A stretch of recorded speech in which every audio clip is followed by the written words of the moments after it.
2024 के बाद ये सरकार जो है बीजेपी की वो खत्म हो जाएगी। यही लोग सनातन को आज बदनाम करने का काम कर रहे हैं। 12 साल की बच्ची को किस प्रकार से उसके साथ दुष्कर्म किया गया और उसको अर्धनंग करके सड़कों पे दौड़ाया गया। वो बच्ची हमारी दर दर ठोकरे खाते हुए, लोगों को फरियाद करते हुए मंदिर तक पहुंची। मैं मंदिर के पुजारियों से पूछना चाहता हूं, क्या है सनातन धर्म? बीजेपी की सरकार में बेटियों को सुरक्षा नहीं है। सनातन का चोला पहन के आज देश का प्रधान सेवक बना प्रधानमंत्री मोदी। 100 दिन से मणिपुर जल रहा था, वहां पे भी हमारे देश की फौजी को पत्नी को निर्वस्त्र करके घुमाया गया। कि बीजेपी सरकार से न्याय की अपेक्षा रखना ये हमारे लिए सबसे बड़ी मूर्खता की बात है। इनके बैठे हुए सांसद खुद जब हमारी देश की बहन बेटियों का शोषण करते हैं, जो रक्षक हैं वो खुद ही भक्षक बने बैठे हैं, तो हम देश की बहन बेटियों को किस प्रकार से सुरक्षा कर पाएंगे? संसद के अंदर देख लीजिए, मणिपुर देख लीजिए, 28 मई का वो मेरे को आज भी काला दिन याद है। जंतर मंतर पे उन बेटियों का भी शोषण हुआ था जिन्होंने हमारे देश का गौरव बढ़ाने का काम किया। उनको सड़कों से घसीटते हुए उनके कपड़े फाड़ दिए गए और यहाँ तक कि उन बहनों के हाथ में तिरंगा था, उस तिरंगा को भी रौंदने का काम दिल्ली पुलिस ने किया था। नमस्कार, आप देख रहे हैं द बेबाक। इस समय एक खबर आ रही थी, मध्य प्रदेश से उज्जैन नगरी में एक 12 साल की बच्ची के साथ बलात्कार हो जाता है। 12 साल की बच्ची, ये सुनने में ही कितना भयावह लग रहा है। हमारे साथ कुलदीप यादव है, सचिव है राहुल प्रियंका गांधी सेना के उत्तर प्रदेश के। इनसे पूछेंगे कितना भयावह है दृश्य, जहाँ पे वो लड़की गुहार लगाती रही, हर गेट खटखटाती रही, लेकिन उसको कोई मदद नहीं मिला। मंदिर तक गई, कोई मदद नहीं मिला 12 साल की बच्ची के साथ। देखिए, मध्य प्रदेश की धरती से ऐसी घटना जो आज आई है देश के सामने, ये बहुत निंदनीय है।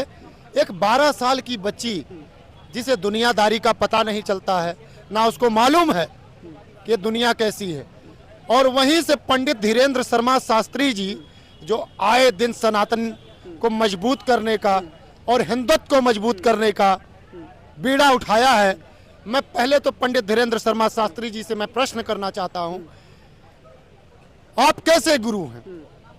और दूसरा प्रश्न हमारा वहां के मुख्यमंत्री शिवराज सिंह जी से है, जो अपने आप को हर बहनों का भाई बोलते हैं, हर बेटियों को अपनी भांजी बोलते हैं।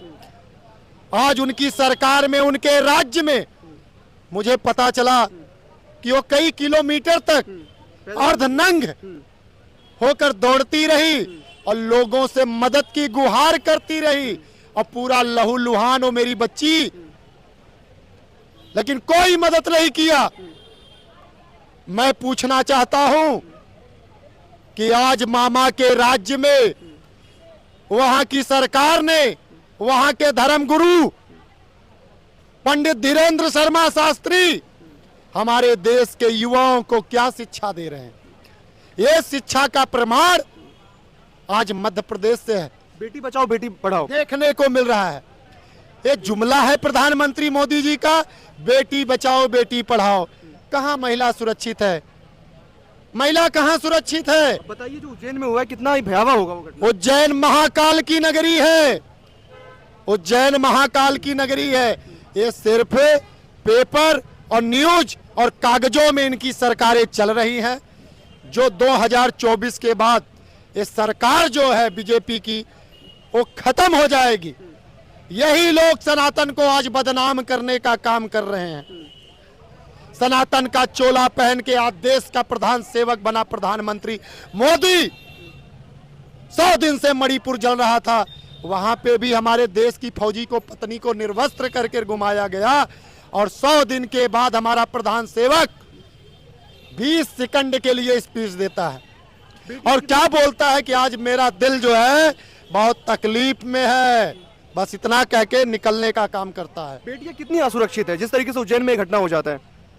बीजेपी की सरकार में बेटियों को सुरक्षा नहीं है, ये देश की जनता जान चुकी है, और मोदी जी के जुमले जो हैं वो आज जनता के बीच में स्पॉज हो चुके हैं।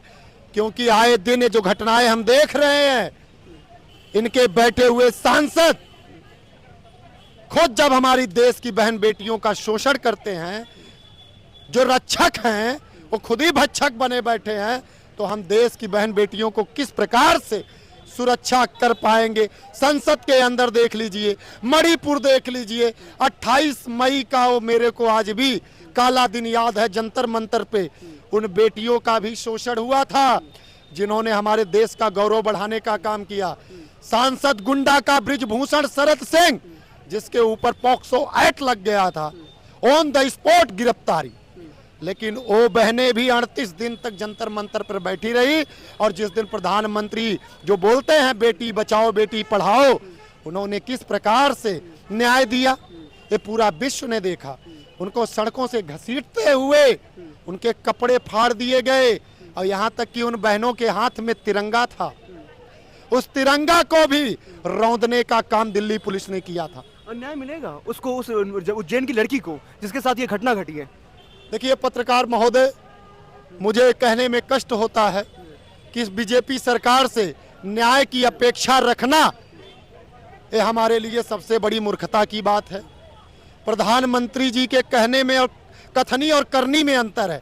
आज से 3 दिन पहले प्रधानमंत्री जी एक स्पीच देते हैं मध्य प्रदेश की धरती पे, नारी शक्ति इंडिया अलायंस से दूर रहे। और आज 12 साल की बच्ची को किस प्रकार से उसके साथ दुष्कर्म किया गया और उसको अर्धनंग करके सड़कों पे दौड़ाया गया। वो बच्ची हमारी दर दर ठोकरे खाते हुए, लोगों को फरियाद करते हुए मंदिर तक पहुंची। मैं मंदिर के पुजारियों से पूछना चाहता हूं, क्या है सनातन धर्म? सनातन धर्म मानवता है, सनातन धर्म प्रेम है। और आज ये कांग्रेस पे भी अंगुली उठाने से बाज नहीं आते। हमारे नेता राष्ट्रपति महात्मा गांधी जी एक बोली, एक वाणी, एक गीत, एक मंत्र देश को दिए थे, जो आज चौक चौराहे पे बड़े बुजुर्गों के मुंह से जब सुनता हूं तो मेरा मन जो है आनंदित होता है। रघुपति राघव राजा राम, पतित पावन सीताराम, पतित पावन सीताराम। कांग्रेस ने कभी धर्म पे राजनीति नहीं किया। कांग्रेस ने सदा संविधान का मान और सम्मान और गरिमा बनाए रखा। लेकिन ये बीजेपी एनडीए की सरकार 2014 से जब से आई है, हमारे देश में आए दिन हमारे देश की बहन बेटियां असुरक्षित महसूस कर रही हैं। और रही बात उत्तर प्रदेश के योगी आदित्यनाथ जी की, वो बोलते हैं ना कि इस चौक पे छेड़ोगे उस चौक पे ढेर कर दिए जाओगे, कायदे में रहोगे तो फायदे में रहोगे। जो राम के आदर्श पे अपने आप को चलने का चैलेंज करते हैं, उत्तर प्रदेश की धरती पे एक ब्राह्मण परिवार के, एक पंडित परिवार से एक माता को, एक बेटी को किस प्रकार निर्मम में हत्या, उसकी झोपड़ी के अंदर जला दिया जाता है, बुलडोजर चला दिया जाता है। ऐसे बहुत सारे प्रकरण हैं जो हमारा देश जानता है। तो इस लड़की को, उज्जैन की लड़की को न्याय की उम्मीद होगी, मिलेगा? परमात्मा से पहले, परमात्मा से मेरा निवेदन है, परमात्मा से, क्योंकि सरकार से हम कर नहीं सकते हैं। मैं उस परमात्मा जिसने प्रकृति बनाई है उससे चाहता हूं कि वो छोटी सी बच्ची को ताकत दे, हिम्मत दे। और डॉक्टरों से मैं अपील करना चाहता हूं उस बच्ची को स्वस्थ करे, नहीं तो ये बीजेपी सरकार उस बच्ची को भी मार डालने में कभी पीछे नहीं हटेगी।